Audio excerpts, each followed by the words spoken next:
समूह साध संगत जी को राधा स्वामी जी।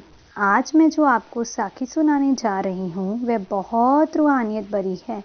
ये साखी बाबा जी के तन मन से पक्के सेवादार रह चुके मास्टर पूरन सिंह जी के समय की है। जैसे कि हम सब जानते हैं, मास्टर पूरन सिंह जी बहुत पहुंची हुई रूह थे। उनके जैसा सेवादार बनना बहुत मुश्किल है। जो संगत मास्टर जी के पास सेवा करने जाती, मास्टर जी उन्हें बड़े प्यार से सेवा समझाते, उन्हें साखियाँ भी सुनाते, डेरे की बातें भी सुनाया करते। आज मैं आपको उन्हीं साखियों में से एक साखी सुनाने जा रही हूँ।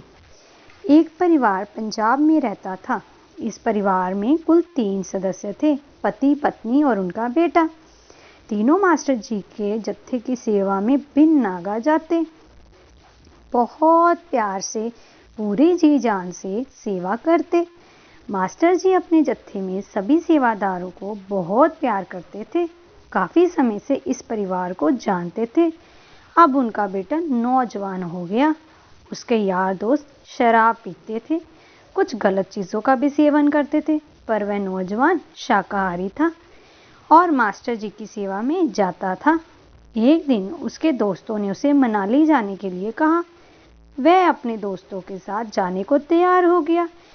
उसने घर आकर अपनी माता जी को कहा, मैं दोस्तों के साथ रविवार शाम को मनाली जा रहा हूँ, क्या मैं जाऊँ?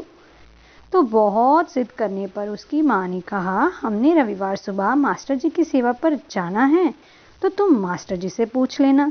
जब सेवा पर जाते उसकी माँ ने मास्टर जी को बेटे के मनाली जाने के बारे में पूछा तो वह कुछ ना बोले। कुछ समय बाद उन्होंने संगत में खड़े उस लड़के को धक्का मार दिया। वह लड़का कुछ नहीं बोला, पर वह हैरान हुआ कि मास्टर जी ने उसे धक्का क्यों मारा।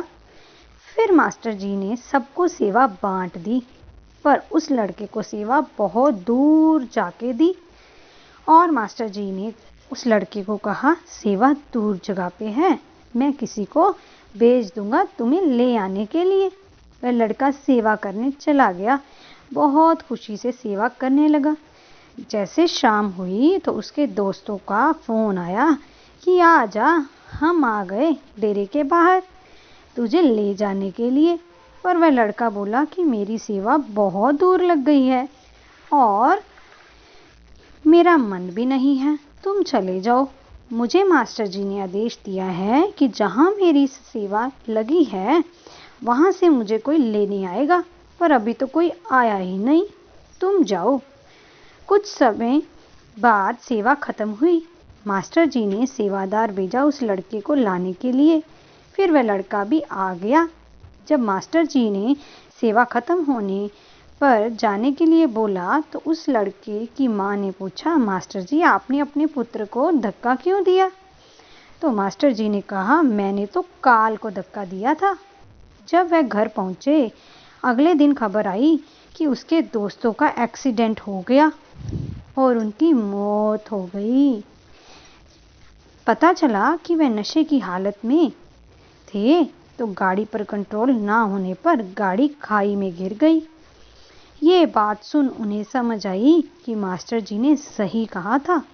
तब हम समझ नहीं पाए कि उन्होंने उनके बेटे के ऊपर आए काल को धक्का मारा था। इस साखी से हमें यही सीख मिलती है कि हमें अपने गुरु पर किए हुए भरोसे को डगमगाना नहीं चाहिए, बल्कि गुरु पर दृढ़ विश्वास रखना चाहिए, क्योंकि हमारी ज़िंदगी में आने वाली परिस्थितियों या समस्याओं को हमसे पहले हमारे गुरु को पता होता है और उन परिस्थितियों का हल भी हमारे गुरु के पास होता है। हमें करना चाहिए तो सब्र रखना चाहिए और अपने गुरु पर दृढ़ विश्वास रखना चाहिए। तो समूह साध संगत जी, आप सभी को मेरी ओर से प्रेम भरी राधा स्वामी जी।